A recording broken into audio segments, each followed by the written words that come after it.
Grieve साध साध सब नेक हैं, आप अपनी ठोरी। जो सतलोक ले जावेंगे वो साधु कोई और।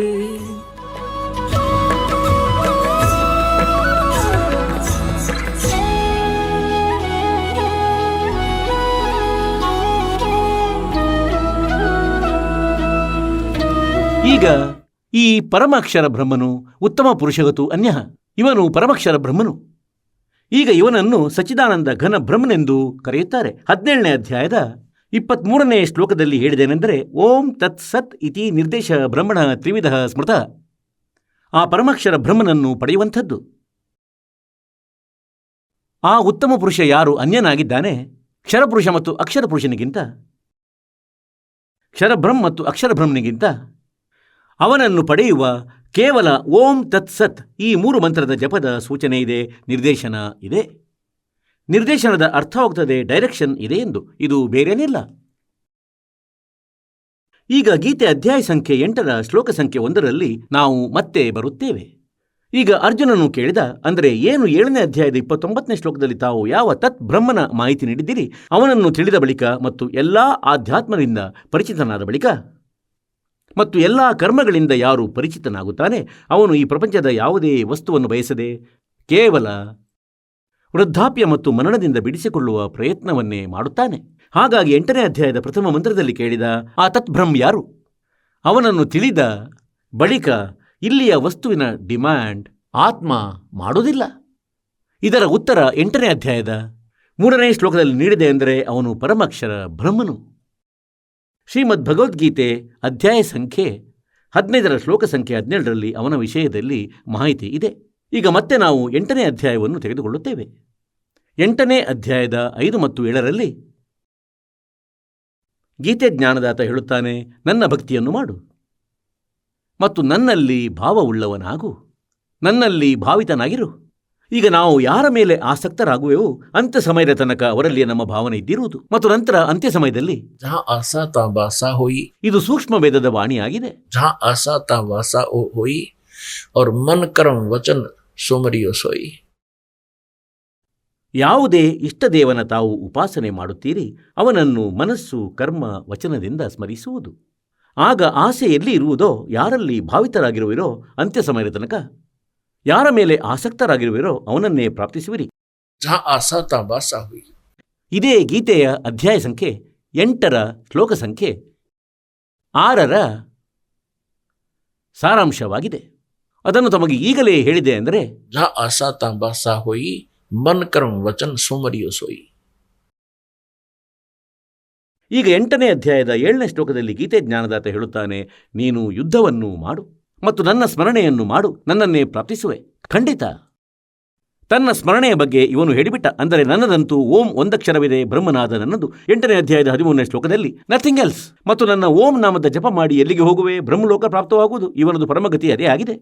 ಮತ್ತು 8ನೇ ಅಧ್ಯಾಯದ 16ನೇ ಶ್ಲೋಕದಲ್ಲಿ ಗೀತೆಯಲ್ಲಿ ಹೇಳಿದೆ, ಅಂದರೆ ಬ್ರಹ್ಮಲೋಕಕ್ಕೆ ಹೋದಂತಹ ಜೀವಾತ್ಮಗಳು ಕೂಡ ನಂತರ ಮರಳಿ ಜನನ ಮರಣದಲ್ಲಿ ಬರುತ್ತಾರೆ. ಅವರದು ವೃದ್ಧಾಪ್ಯ ಮತ್ತು ಮರಣ ಮುಗಿಯಲಾರದು, ಸಮಾಪ್ತವಾಗದು. ಇದಕ್ಕಾಗಿ 7ನೇ ಅಧ್ಯಾಯದ 18ನೇ ಶ್ಲೋಕದಲ್ಲಿ ಗೀತೆ ಜ್ಞಾನದಾತ ಹೇಳುತ್ತಾನೆ, ಅಂದರೆ ನನ್ನ ಗತಿ ಕೂಡ ಅನುತ್ತಮಾಂ. ಅನುತ್ತಮಾಂ ಅಂದರೆ ಪೂರ್ತಿ ಕೆಟ್ಟದ್ದು, ಅಶ್ರೇಷ್ಠ, ಅತಿ ಅಶ್ರೇಷ್ಠ, ಅನುತ್ತಮಾಂ. ಮತ್ತು ಈ ಅಜ್ಞಾನಿಗಳಾದ ಋಷಿ ಮಹರ್ಷಿ ಲೋಕವೇದದ ಆಧಾರದಿಂದ ಹೇಳುತ್ತಾರೆ ಮತ್ತು ಅನುತ್ತಮದ ಅರ್ಥ ಕೂಡ ಬದಲಿಸಿದ್ದಾರೆ. ಇವರಂತೂ ಅನುತ್ತಮದ ಅರ್ಥವನ್ನು ಅನರ್ಥ ಮಾಡಿಬಿಟ್ಟರು, ಅಂದರೆ ಅದಕ್ಕಿಂತ ಉತ್ತಮ ಯಾವುದೂ ಇಲ್ಲವೆಂದು. ಅರೇನಿನ ಅದ್ಭುತವಾಯಿತು, ಅನುತ್ತಮದ ಅರ್ಥ ಇದಾಗಲು ಸಾಧ್ಯವೇ ಇಲ್ಲ. ಮತ್ತು ಕೂಡ ಇವರ ಲೋಕವೇದದಿಂದ ನಾವು ಒಪ್ಪಿಕೊಂಡು ಏನೆಂದರೆ, ಇವರೇನು ಇದರ ಅರ್ಥ ಮಾಡುತ್ತಾರೆ, ಅಂದರೆ ಇದಕ್ಕಿಂತ ಉತ್ತಮ ಬೇರೆ ಯಾವುದೇ ಗತಿ ಇಲ್ಲವೆಂದು. ನಂತರ 18ನೇ ಅಧ್ಯಾಯದ 62ನೇ ಶ್ಲೋಕದಲ್ಲಿ ಮತ್ತು ಅವರು ಯಾರ ಕಡೆ ಸಂಕೇತಿಸುತ್ತಿದ್ದಾರೆ, ತನಗಿಂತ ಯಾರೋ ಬೇರೆ ಪರಮೇಶ್ವರನ ಆಶ್ರಯದಲ್ಲಿ ಹೋಗಲು ಹೇಳುತ್ತಿದ್ದಾರೆ. ಅಂದರೆ ಅಲ್ಲಿಗೆ ಹೋದ ನಂತರ ಪರಮ ಶಾಂತಿಯಾಗುತ್ತದೆ ಮತ್ತು ಸನಾತನ ಪರಮಧಾಮ ಪ್ರಾಪ್ತವಾಗುತ್ತದೆ. ಅಂದರೆ 15ನೇ ಅಧ್ಯಾಯದ 1ರಿಂದ ಹಿಡಿದು 4ರಲ್ಲಿ ಇದೇ ಪ್ರಮಾಣವಿದೆ. ಅಂದರೆ ತತ್ವದರ್ಶಿ ಸಂತನೇನು ಇರುವನು, ಅವನ ಪರಿಚಯ ಹೇಳಲಾಗಿದೆ. ಅಂದರೆ ಉಲ್ಟಾ ನೇತಾಡುವಂತಹ ಪ್ರಪಂಚರೂಪಿ ವೃಕ್ಷದ್ದು ಯಾರು ಎಲ್ಲ ವಿಭಾಗಗಳನ್ನು ಹೇಳುವನೋ ಸಹವೇದವಿತ್, ಅವನು ತತ್ವದರ್ಶಿ ಸಂತನು. ತದನಂತರ ಆ ಪರಮೇಶ್ವರನ ಪರಮ ಪದವಿಯ ಹುಡುಕಾಟ ಮಾಡಬೇಕಾಗಿದೆ. ಅಲ್ಲಿಗೆ ಹೋದ ಬಳಿಕ ಜೀವಾತ್ಮಗಳು ನಂತರ ಹಿಂದಿರುಗಿ ಎಂದಿಗೂ ಪ್ರಪಂಚದಲ್ಲಿ ಬರಲಾರರು ಮತ್ತು ಕೇವಲ ಅವನದೇ ಪೂಜೆಯನ್ನು ಮಾಡಬೇಕಾಗಿದೆ, ನಥಿಂಗ್ ಎಲ್ಸ್. ಮತ್ತು ಇಲ್ಲಿ ಒಂದೊಮ್ಮೆ ಇವರು ಹೇಳಿದರೆ, ಅಂದರೆ 18ನೇ ಅಧ್ಯಾಯದ 62ನೇ ಶ್ಲೋಕದ ಬಗ್ಗೆ ಕೂಡ ಈ ಕಿಡಿಗೇಡಿ ಅಜ್ಞಾನಿ ಋಷಿ ಮಂಡಲೇಶ್ವರರು ಹೇಳುತ್ತಾರೆ, ಕೃಷ್ಣನು ತನ್ನ ಬಗ್ಗೆಯೇ ಹೇಳುತ್ತಾರೆ, ಅಂದರೆ ನನ್ನ ಆಶ್ರಯದಲ್ಲಿ ಬಂದು ಬಿಡು.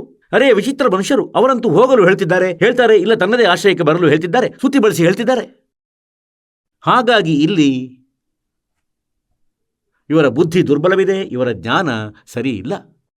ಈಗ ಇಲ್ಲಿ ಗೀತೆ ಅಧ್ಯಾಯ ಸಂಖ್ಯೆ 7ರ ಶ್ಲೋಕ ಸಂಖ್ಯೆ 18ರಲ್ಲಿ ಗೀತೆ ಜ್ಞಾನದಾತ ತನ್ನ ಗತಿ ಪರಮಗತಿಯನ್ನು ಅಶ್ರೇಷ್ಠವೆಂದು ಹೇಳುತ್ತಿದ್ದಾನೆ. ಪೂರ್ತಿ ಕೆಟ್ಟದ್ದು, ಏಕೆಂದರೆ 4ನೇ ಅಧ್ಯಾಯದ 5ನೇ ಮತ್ತು 9ನೇ ಶ್ಲೋಕದಲ್ಲಿ, 2ನೇ ಅಧ್ಯಾಯದ 12ನೇ ಶ್ಲೋಕದಲ್ಲಿ, 10ನೇ ಅಧ್ಯಾಯದ ಗೀತೆಯ 2ನೇ ಶ್ಲೋಕದಲ್ಲಿ ಗೀತೆ ಜ್ಞಾನದಾತ ಹೇಳುತ್ತಾನೆ, ಅರ್ಜುನ, ನಿನ್ನ ಮತ್ತು ನನ್ನ ಬಹಳ ಜನ್ಮಗಳು ಆಗಿ ಹೋಗಿವೆ, ನಿನಗೆ ಗೊತ್ತಿಲ್ಲ, ನನಗೆ ಗೊತ್ತು.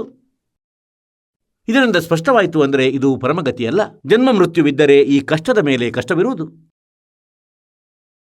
ಮತ್ತು ಇದಕ್ಕಾಗಿ ಅವನು ಹೇಳಿದ್ದಾನೆ, ಆ ಪುರುಷೋತ್ತಮ ಉತ್ತಮ ಪುರುಷತು ಅನ್ಯಃ, ಆ ಪರಮೇಶ್ವರನ ಆಶ್ರಯದಲ್ಲಿ ಹೋಗು, ಅವನ ಕೃಪೆಯಿಂದಲೇ ನೀನು ಪರಮಶಾಂತಿಯನ್ನು ಮತ್ತು ಸನಾತನ ಪರಮಧಾಮವನ್ನು ಪ್ರಾಪ್ತಿಸುವೆ. ಅಲ್ಲಿಗೆ ಹೋದ ಬಳಿಕ ನಂತರ ಎಂದಿಗೂ ಹಿಂದಿರುಗಿ ಪ್ರಪಂಚಕ್ಕೆ ಬರುವುದಿಲ್ಲ. ಹಾಗಾಗಿ ಇಲ್ಲಿ ಇವರ ಈ ಟಿಪ್ಪಣಿ, ಈ ಹೇಳಿಕೆ ಕೂಡ ತಪ್ಪೆಂದು ಸ್ಪಷ್ಟವಾಯಿತು. 7ನೇ ಅಧ್ಯಾಯದ 18ನೇ ಶ್ಲೋಕದ ವಿಷಯದಲ್ಲಿ ಅನುತ್ತಮಾಂ, ಇದರ ಅರ್ಥ ಇವರು ಹೇಳುತ್ತಾರೆ, ಇದಕ್ಕಿಂತ ಉತ್ತಮ ಯಾವುದೂ ಇಲ್ಲ. ಅದೂ ಕೂಡ ತಪ್ಪೆಂದು ಸ್ಪಷ್ಟವಾಯಿತು, ಏಕೆಂದರೆ ಆ ಗೀತೆ ಜ್ಞಾನದಾತ ಯಾರೋ ಬೇರೆ ಪರಮಾತ್ಮ, ಪುರುಷೋತ್ತಮನ ಬಗ್ಗೆ ಉತ್ತಮ ಪುರುಷತು ಅನ್ಯಃ, ಅಂದರೆ ಮತ್ತೆ ಅವನದೇ ಸಾಧನೆಗಾಗಿ ಪ್ರಮಾಣ ಮಾಡುತ್ತಿದ್ದಾನೆ ಮತ್ತು ಅವನ ಸಾಧನೆಯ ಮಂತ್ರ ಕೂಡ ಹೇಳುತ್ತಿದ್ದಾನೆ 17ನೇ ಅಧ್ಯಾಯದ 23ನೇ ಶ್ಲೋಕದಲ್ಲಿ. ಆದರೆ ಇದು ಇನ್ಕಂಪ್ಲೀಟ್ ಆಗಿದೆ. ಇದಕ್ಕಾಗಿ ಶ್ರೀಮದ್ ಭಗವದ್ಗೀತೆ ಅಧ್ಯಾಯ 4ರ ಶ್ಲೋಕ 34ರಲ್ಲಿ ಹೇಳಿದೆ ಏನೆಂದರೆ, ಅದು 4ನೇ ಅಧ್ಯಾಯದ 30ನೇ ಶ್ಲೋಕದಲ್ಲಿ ಯಾವ ಸಚ್ಚಿದಾನಂದ ಘನ ಬ್ರಹ್ಮನ ವಾಣಿಯ ಮಾಹಿತಿಯನ್ನು ನೀಡಿದೆ, ಅದಾಗಿದೆ ತತ್ವಜ್ಞಾನ. ಆ ತತ್ವಜ್ಞಾನವನ್ನು ಯಾವುದೇ ತತ್ವದರ್ಶಿ ಸಂತನಲ್ಲಿ ಕೇಳು, ತಿಳಿದುಕೋ, ಅವರು ಹೇಳುವರು. ಆ ಪರಮಾತ್ಮ ತತ್ವದ ಜ್ಞಾನವನ್ನು ನೀಡುವರು ನಿನಗೆ. ಹಾಗಾದರೆ ಆ ಪರಮಾತ್ಮ ತತ್ವ ಪರಮಾಕ್ಷರ ಬ್ರಹ್ಮನು ಮತ್ತು ಅವನನ್ನು ಪಡೆಯುವ ಮಂತ್ರವಿದೆ, ಓಂ ತತ್ ಸತ್. ಓಂ ಬ್ರಹ್ಮನದು, ಕ್ಷರಪುರುಷನದು. ಯಾರು ಗೀತೆ ಅಧ್ಯಾಯ ಸಂಖ್ಯೆ 15ರ ಶ್ಲೋಕ ಸಂಖ್ಯೆ 16 ಮತ್ತು 17ರಲ್ಲಿ 3 ಪುರುಷರು. ಪುರುಷ ಹೇಳಿ, ಪ್ರಭು ಹೇಳಿ, ಸ್ವಾಮಿ ಹೇಳಿ, ಬ್ರಹ್ಮ ಹೇಳಿ. ಇವರು 3 ಬ್ರಹ್ಮರಿದ್ದಾರೆ, 3 ಪುರುಷರಿದ್ದಾರೆ. ಕ್ಷರಪುರುಷ ಇವನು ಬ್ರಹ್ಮನು, ಕ್ಷರಬ್ರಹ್ಮ ಕೂಡ ಹೇಳುತ್ತಾರೆ ಇವನನ್ನು.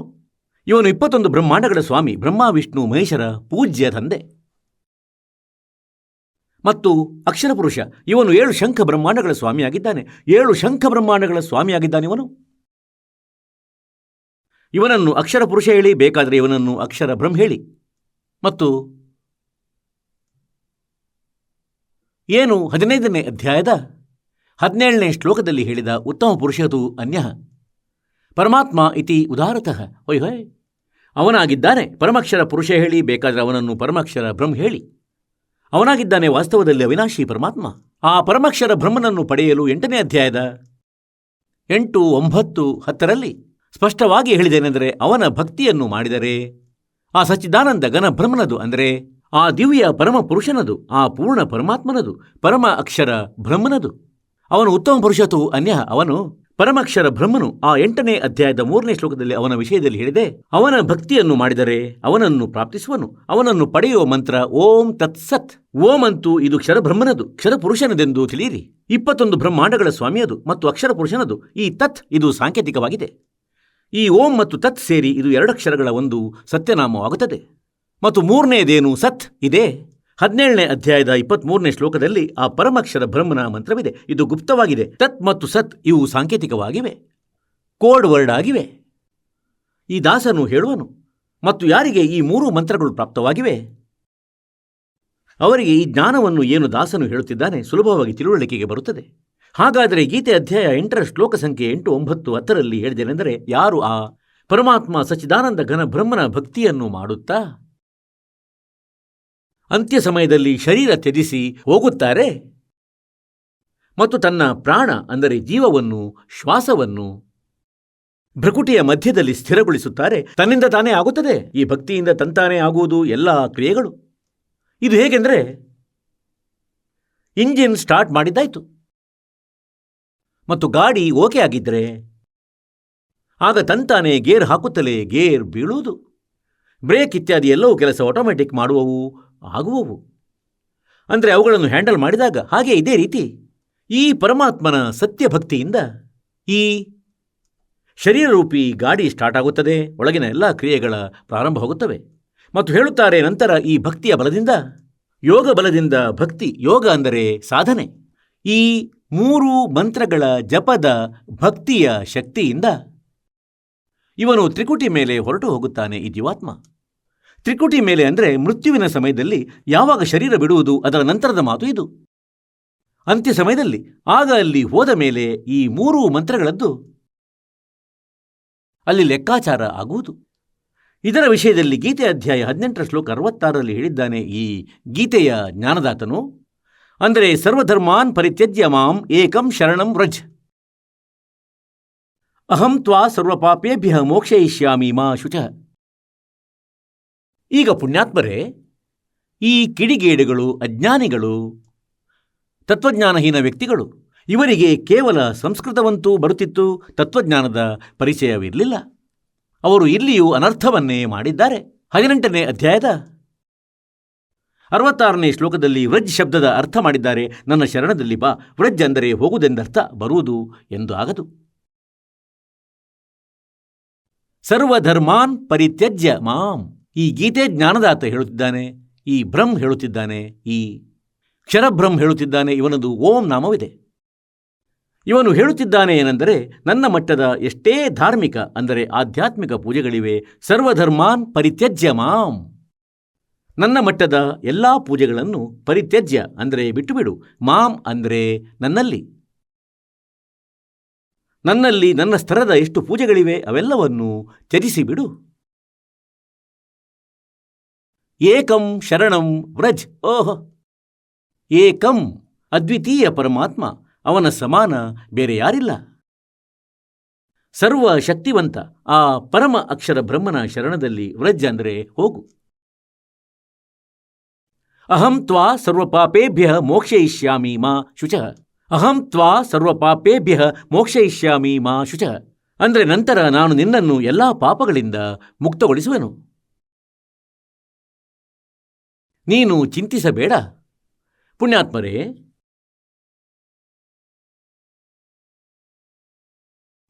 ಈಗ ಅಂತೆಯೇ ಓಂ ತತ್ಸತ್ ಈ 3 ಮಂತ್ರದ ಜಪದ ಸಂಪಾದನೆಯಿಂದ ಪರಮಾತ್ಮನ ಪ್ರಾಪ್ತಿಯಾಗುವುದು.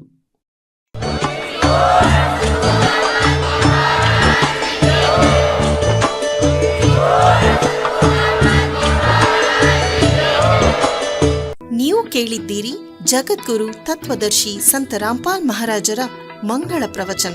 ಹೆಚ್ಚಿನ ಮಾಹಿತಿಗಾಗಿ ವಿಸಿಟ್ ಮಾಡಿ ನಮ್ಮ ವೆಬ್ಸೈಟ್ www.jagadguru-rampalji.org. ಸಂತ ರಾಮ್ಪಾಲ್ ಮಹಾರಾಜರ ಶುಭ ಆಶೀರ್ವಾದದಿಂದ ಇಡೀ ವಿಶ್ವದಲ್ಲಿ 500ಕ್ಕೂ ಹೆಚ್ಚು ನಾಮದೀಕ್ಷಾ ಕೇಂದ್ರಗಳಿವೆ. ಇದರಲ್ಲಿ ಸಂತ ರಾಮ್ಪಾಲ್ ಮಹಾರಾಜರಿಂದ ನಿಶುಲ್ಕವಾಗಿ ಆನ್ಲೈನ್ ನಾಮದೀಕ್ಷೆ ಕೊಡಲಾಗುತ್ತಿದೆ. ತಮ್ಮ ಹತ್ತಿರದ ನಾಮದೀಕ್ಷಾ ಕೇಂದ್ರದ ಮಾಹಿತಿಗಾಗಿ ಸಂಪರ್ಕಿಸಿ 888 444 7302.